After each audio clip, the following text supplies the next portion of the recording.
Have you ever walked alone in the dark and felt like someone was right behind you, their steps matching yours, until you spin around and see nothing? What if those steps belonged to someone who knew your name, someone who had been waiting years for you to finally hear them, someone tied to a promise you broke long ago? Today, we will look at a similar story. Chapter 1. The Hallway Footsteps. Darian clipped his security badge to his belt and pushed open the heavy metal door of the old community center, the one that used to be Riverside Elementary School. The night air outside was crisp and biting, carrying the faint scent of winter approaching, but inside, the building felt colder still, heavier with an unnatural chill, as if the walls themselves still held the acrid smoke and desperate heat from that terrible fire 20 years ago. He had taken this night shift guard job because it paid better than most, and it seemed quiet enough, just endless patrols through empty hallways that once echoed with the bright voices of children running to recess. Tonight, though, the silence pressed in harder than usual, thick and watchful, like eyes following from the shadows. He started his first round at exactly 10 p.m., his heavy flashlight beam sweeping slowly across faded rows of lockers painted in chipped primary colors and bulletin boards yellowed with age, pins still holding ghostly outlines of long-forgotten artwork.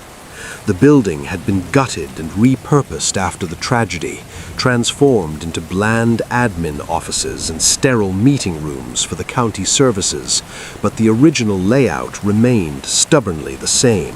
Long, winding corridors, small classrooms with low doors, tiled floors that were perfect for carrying even the slightest sound far into the distance. Darian liked the routine of it all. Check every door for security, note anything unusual in the logbook, walk the hours away until dawn. Simple, predictable, safe. Or so he told himself every shift. Halfway down the main hall, near the trophy case clouded with dust, he heard it for the first time, a soft patter far behind him, tiny footsteps like little sneakers scuffing lightly on tile. He stopped abruptly, listening intently, head tilted toward the darkness he had just left. The sound faded instantly, vanishing into nothing. Probably the old heating system creaking, he thought rationally, pipes expanding and contracting in the evening chill. He shook it off and continued walking, his own boots thudding steady and loud. But the quiet felt different now, more alert, as if the building had awakened just a little. 10 minutes later, deep in the west wing, where the offices held filing cabinets full of forgotten records, the footsteps returned without warning, several sets now joining in, scampering together in a group, then spreading out playfully, some veering off into side rooms with light taps, others staying loyally with him down the main path. A faint giggle drifted down the hall ahead, high and playful, freezing him mid-step like ice water down his spine. The sound repeated a moment later, closer now, bubbling with innocent joy that somehow felt completely wrong in the dead of night inside an abandoned school wing. Darian followed it despite every instinct screaming to turn back, drawn forward almost against his will toward a classroom at the very end of the corridor. The door stood slightly ajar, though he knew with certainty he had closed and checked it securely earlier in his round. Inside, pale moonlight spilled through high barred windows, illuminating tiny desks arranged in perfect rows, posters of alphabet letters and numbers curling at the edges from years of neglect. The chalkboard faint smudged marks remained visible, as if someone had erased a lesson hastily long ago and never returned. He stepped cautiously inside, the floor cool and gritty under his shoes, the air thick with the lingering smell of old paper, chalk dust, and something faintly singed. The giggle came again, this time from directly behind the teacher's large desk, soft and inviting like a game of hide-and-seek. Darian approached slowly, his light trembling slightly in his grip, heart pounding loud in his ears like a drum. Nothing hid there when he looked, just an empty space beneath, and scattered crayons long dried out and cracked on the floor. Back out in the hallway once more, the footsteps resumed immediately, closer than ever before, surrounding him now from all sides, tiny shoes tapping quick circles that seemed to dance around his position. He spun frantically in place, beam cutting wild arcs through the dark, shouting hoarsely, "Who's there? Show yourself right now!" The sounds stopped abruptly, as if on command, leaving only ringing silence and his own ragged breathing. Then a whisper brushed against his ear, gentle as the softest breath, a child's voice, clear and calm despite the impossibility. "Darian!" He staggered back hard against the wall, flashlight dropping with a loud clatter to the floor, rolling away. Because no one at work ever called him by his full name, everyone just used D or "Hey you." The voice continued undeterred, sad and small now. "Darian, why didn't you come get me that day?" Ice flooded his veins in an instant, chilling him to the core. Only one person had ever called him that in this building, his little nephew Tommy, his sister's bright-eyed boy, enrolled here in second grade the very year of the fire. Darian had promised faithfully to pick him up after school that afternoon, but an emergency at his old job ran late, traffic snarled everything, and by the time he arrived, sirens were already wailing and flames visible. Tommy never made it out of his classroom, listed among the lost children, tiny body identified later only by dental records and a melted name tag. Darian buried the crushing guilt deep inside, never spoke of it to anyone, even changed his driving route to avoid this entire part of town for years afterward. The whispers grew louder and more layered, overlapping now in a chorus of small voices pleading softly. "It was so hot, Uncle Darian. The door wouldn't open no matter how we pushed. The smoke hurt our eyes. We waited and waited for you to come." Footsteps closed in tighter, invisible but heavy with undeniable presence. Tiny hands tugging gently at his jacket sleeves, cold fingers brushing across his hand like feathers made of frost. He bolted then without another thought, running blind and desperate down twisting corridors, footsteps chasing relentlessly behind in a chaotic wave, giggles turning gradually to heartbroken cries. "Stay with us now. Play with us. Don't leave again like before."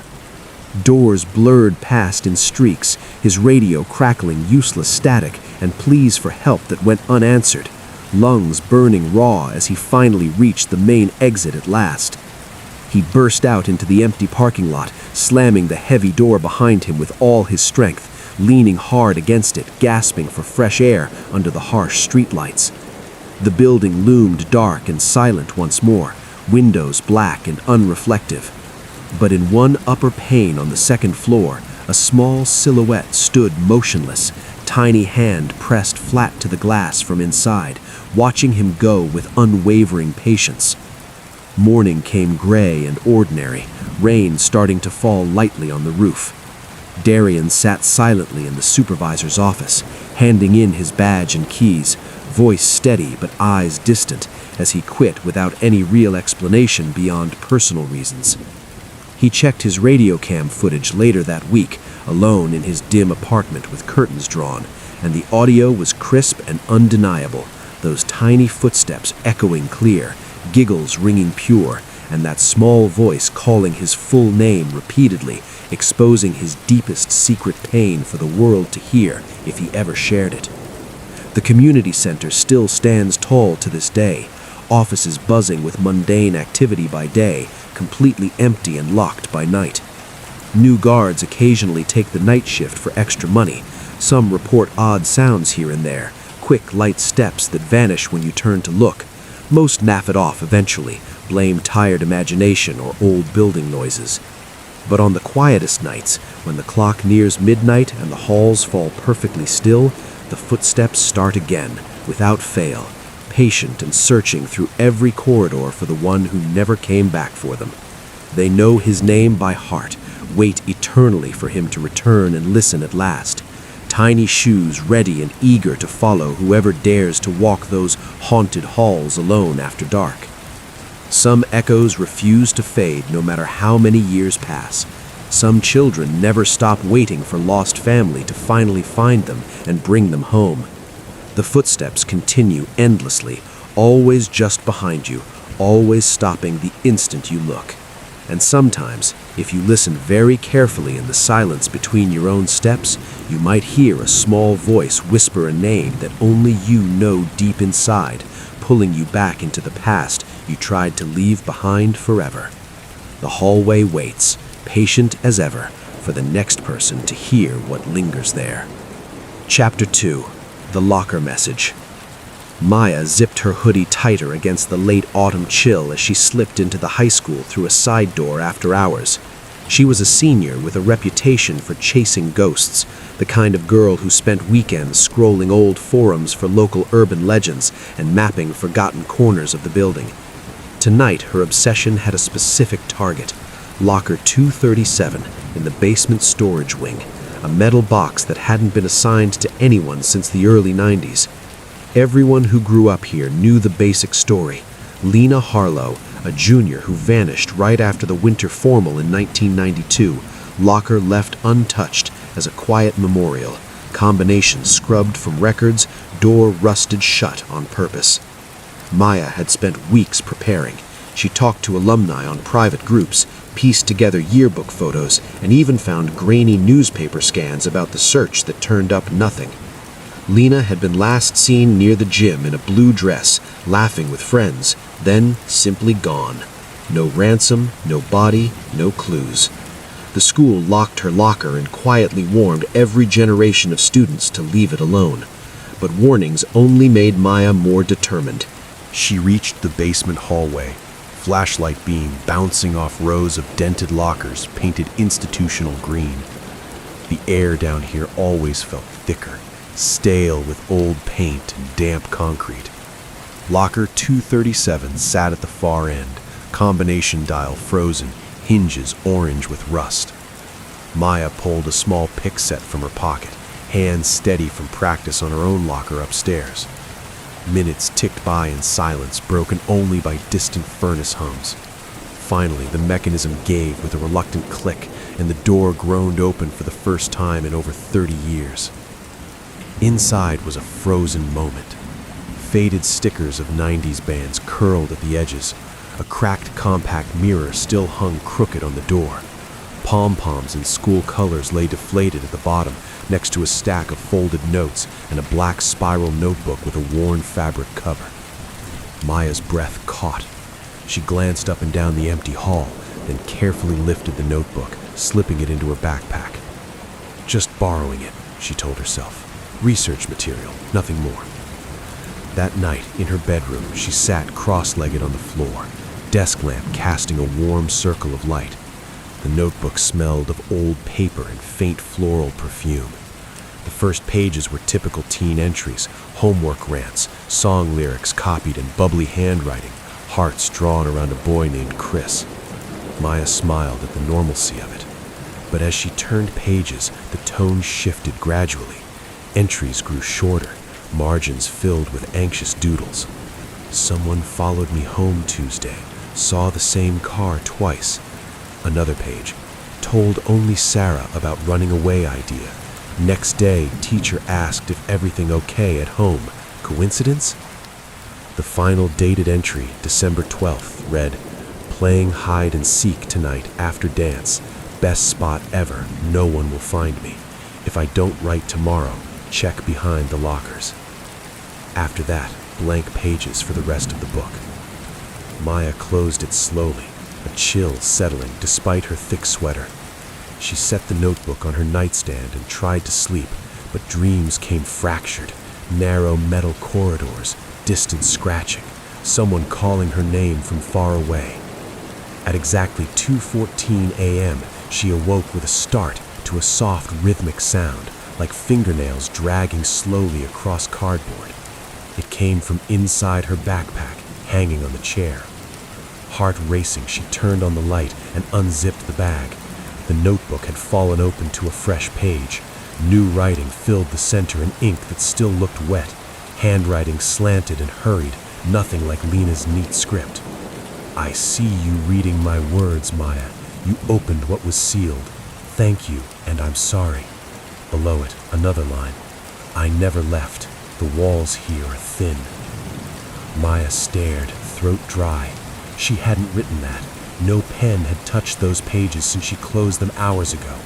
She flipped frantically through the book, more lines appearing as if forming while she watched. "Watch the cafeteria tomorrow. Water finds the weak spots." She slammed it shut, shoved it into her desk drawer and locked it with the tiny key, telling herself it was a prank. Someone must have followed her, swapped the book somehow. Sleep finally came near dawn. Next day at school, everything felt normal until third period, when pipes burst in the cafeteria ceiling, flooding tables and brown water exactly where the seniors sat. No warning, no prior leaks reported. Maya stood frozen in the doorway watching staff scramble, remembering the notebook's words. That evening, she unlocked the drawer with trembling fingers. The notebook lay thicker, pages swollen slightly. New entries waited. "Water again Friday. Stand by the windows." Another line below. "You bite your nails when you lie. Stop telling your mom you're fine." Maya glanced at her hands, nails ragged from nervous chewing, and remembered snapping at her mother that morning about being tired from homework. Coincidence piled on coincidence. She showed her best friend Sarah during study hall, whispering in the back corner of the library. Sarah went pale reading the predictions. "My grandmother was custodian here back then," she murmured. Said Lena loved hiding in tight spaces, crawled into the old ventilation chase behind the lockers during the game. They heard faint tapping for days but couldn't reach her. Eventually the sound stopped. Maya demanded more details, but Sarah shook her head hard. They sealed the chase entrance after. No one talks about it. That night, the scratching returned, louder, coming from inside Maya's closet this time. She ignored it, earbuds in, music blasting, but the rhythm matched the scratches perfectly. Messages grew bolder and more personal. "You skip lunch on Tuesdays. I watch from below. Your brother will fall off his bike Saturday if he races down Hill Street." Panic spiked. Maya called her little brother, warned him sternly, and for once he listened. Saturday he took the long, safe route instead, avoiding the steep hill entirely. Gratitude warred with terror. Whatever wrote to her seemed to protect as much as threaten. One Thursday, the notebook predicted a surprise fire drill during second period, described exactly which exit would jam. Maya hesitated in the hallway as alarms blared, then chose a different door. Behind her, the main exit stuck, students pushing in panic until staff forced it open minutes later. She returned to the basement alone after final bell, hallways echoing empty. Locker 237 stood with door cracked open, though she remembered closing it tight. Inside, the metal walls bore fresh scratches, deep and deliberate. "Bring me back the light. I miss windows." Lower down. "Come closer when you're ready. I'll show you my place." Cold air breathed out from the locker, carrying that same faint floral scent from the notebook. Maya backed away fast, slamming the door, but the scratching followed her upstairs, faint but persistent inside her backpack. That weekend, she tried burning the notebook in the backyard fire pit, pages curling black, smoke rising sweet and wrong. Relief lasted exactly one day. Monday morning, she walked past the basement on the way to class and stopped cold. Locker 237 stood wide open again, interior scrubbed clean, no scratches visible. But taped inside the door was a fresh black notebook, identical cover. The first page held new handwriting she now recognized instantly. "You can't burn what stays. I waited 30 years for someone to open the door again. Now we share." Students began finding random notes in their own lockers over the next weeks. single lines predicting small events, a lost phone found in gym, a pop quiz canceled, always accurate. No one claimed responsibility. Maya graduated early that spring, pale and quiet, eyes always scanning corners and ceilings. Years later, alumni message boards carry quiet warnings about basement lockers, especially 237. On rainy afternoons, some students swear they hear faint scratching from inside the walls, rhythmic and patient. If you press your ear to the cold metal, you might catch a soft voice whispering your name, followed by tomorrow's secrets. Lena never truly left. She just waits behind the thin walls for the next curious hand to turn a combination and let the light in once more. The messages continue for anyone brave or foolish enough to read them, written in ink that appears while you sleep, knowing everything you haven't told a soul. The locker door stays ready, slightly ajar on quiet days, inviting the next reader to begin the conversation that never ends. Chapter 3: The Classroom That Was Never Locked. Marcus Bell pushed his heavy cleaning cart down the dimly lit corridor of the old wing at Willow Creek Elementary, the familiar squeak of its wheels echoing like a heartbeat in the empty school. He had been the night janitor here for nearly 20 years, long enough to know every loose tile, every flickering light, every shadow that never quite moved right. The newer parts of the building sparkled with modern upgrades, interactive boards and bright LED panels, but this original section remained frozen in the past, walls lined with peeling murals of smiling alphabet animals, drinking fountains set low for small hands, doors painted in faded primary colors. Most rooms were used for storage now, doors left unlocked, but one stood apart. Room 104, permanently sealed since 1978, handle polished but key long removed from every ring. On his very first shift, the head custodian, a grizzled man named Hank nearing retirement, had taken Marcus aside in the boiler room, voice dropped to a whisper. "Whatever you do, never go into 104. Terrible thing happened there. Little boy lost his life. Room's been locked ever since. School board policy, insurance nightmare. Just don't ask and don't touch." Marcus had nodded without question, figured it was some playground accident gone wrong, a fall from a desk or a forgotten allergy, tragedies best left buried with the decades. He cleaned around the door religiously, buffing the brass numbers 104 until they gleamed, noticing almost immediately how the handle never collected dust or fingerprints the way others did, always strangely pristine. For the first few years, nothing unusual happened. He mopped the hallway in front of it, emptied overflowing art supply bins from neighboring rooms, hummed old songs to fill the silence. Then, one bitter January night, clock reading exactly 2:17 a.m., Marcus heard a soft but unmistakable metallic click from down the hall. He paused mid-stroke with the mop, water dripping steadily into the bucket, watching as the door to 104 eased open 3 inches on its own.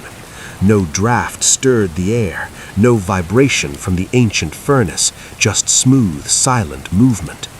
Heart thudding louder than he cared to admit, he approached slowly, nudged the door wider with the mop handle, flashlight piercing the gloom inside. The room looked untouched by time. Small desks sat in perfect orderly rows, facing a clean chalkboard, windows high and barred letting in pale moonlight, floor spotless except for faint outlines where furniture had once shifted. The air carried a heavy mix of old floor wax, chalk dust, and something damp and earthy, like soil after rain. He swept the beam corner to corner, finding nothing out of place, no intruder, no animal. By the time daylight staff arrived hours later, the door was locked tight again, solid and unyielding when he tested it. He logged nothing, told himself it was a settling hinge or temperature change. The clicks became nightly routine. Every shift without fail, at 2:17 a.m., the lock disengaged with that same soft snap, door swinging open a little wider each week, as if growing impatient or more confident. Day crew shrugged when he mentioned it casually over coffee. Old building quirk, close it, forget it, happens to every night guy eventually. Then the footprints began. One March morning after a storm, he arrived to find small bare footprints in wet mud trailing directly across the tile in front of 104, perfectly formed, size of a first or second grader, leading in a straight, determined line from the door deeper into the hallway before simply stopping. No prints led towards the room, only away. Marcus mopped them carefully, watching brown swirls vanish down the drain, puzzled because every exterior door had been locked all night, no rain tracked in anywhere else. The next night, the prints returned, fresh and glistening, leading only inward this time, disappearing under the cracked open door. He started timing his rounds to avoid 2:17 entirely, lingering longer in the gym waxing floors or cafeteria scrubbing tables, but the click always found him, echoing faintly through air vents no matter where he hid. The muddy footprints grew bolder, sometimes trailing farther down the corridor in playful zigzags before vanishing, sometimes clustering in small groups as if several children had paused to wait. The mud smelled faintly of creek bank and wet leaves, though the nearest stream lay miles away and winter still gripped the ground. Curiosity finally overpowered caution one foggy April night. Marcus parked his cart directly opposite 104 at 2:10, mop gripped like a weapon, phone timer counting down. At 2:17 exactly, the click rang clear, door creaking wide open in welcome, moonlight spilling silver across the floor. Fresh muddy footprints gleamed wet, leading straight inside to the teacher's heavy oak desk at the front, stopping there in a small puddle. He stepped over the threshold for the first time in his life, shoes leaving large wet marks among the tiny ones, air noticeably cooler and thicker here, pressing against his skin. Desks remained perfectly aligned, some still bearing yellowed name tags in tater cursive, Emily, Jamal, Sophie, and one near the window reading Tommy R. in careful block letters. Marcus moved closer, flashlight beam trembling despite his steady hands, noticing small muddy handprints freshly pressed on several desktops, fingers splayed as if children had just climbed up.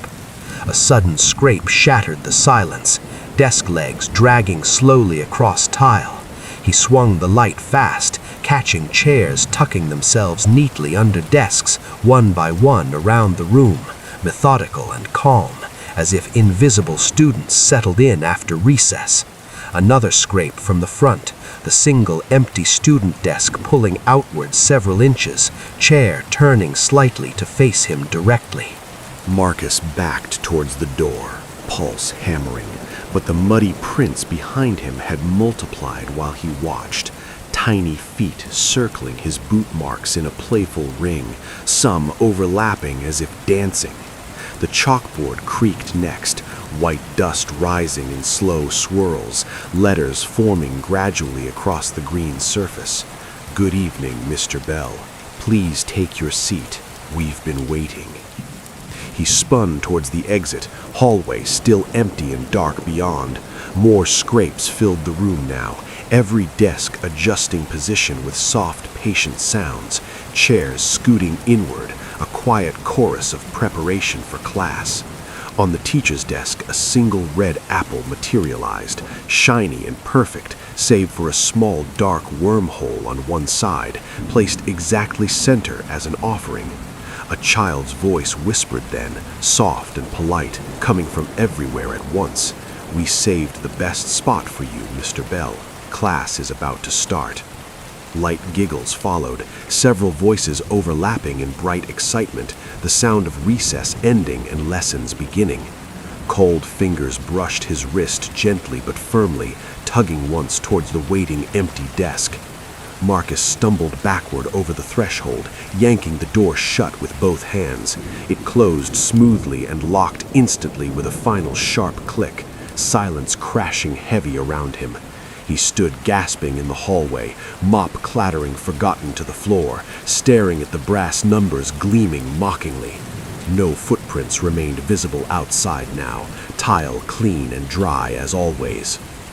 He requested immediate transfer to Dayside the next morning, took early retirement with full pension that summer, moved clear across the state to live near his daughter. New night janitors cycle through the position faster these days, each reporting the same pattern. 217 click, door open wide, muddy prints leading only inward in fresh trails.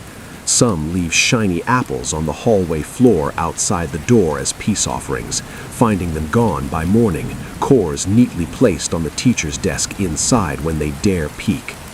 Years slide by, staff turns over, renovations threaten but never touch the old wing. Room 104 remains officially sealed on every blueprint and insurance form, yet unlocks itself faithfully every single night. Security cameras still record empty hallways and doors moving alone, footage reviewed and filed away without comment. Young students on tours sometimes press curious ears to the wood during daylight hours, claiming to hear faint recitations drifting from within, multiplication tables chanted in unison, or spelling words repeated patiently, a gentle teacher's voice correcting pronunciation with endless kindness. The muddy footprints continue appearing after every rain or snow, small bare soles tracking impossible soil across clean tile, sometimes in straight, serious lines, sometimes in joyful hops and skips. Desks shift for anyone brave enough to glance through the narrow door window late at night, rearranging into perfect, attentive rows, one chair always pulled out slightly in clear invitation. Room 104 waits with infinite patience through changing seasons and generations, as calm and prepared as any devoted classroom, lesson plans eternal, attendance incomplete by one.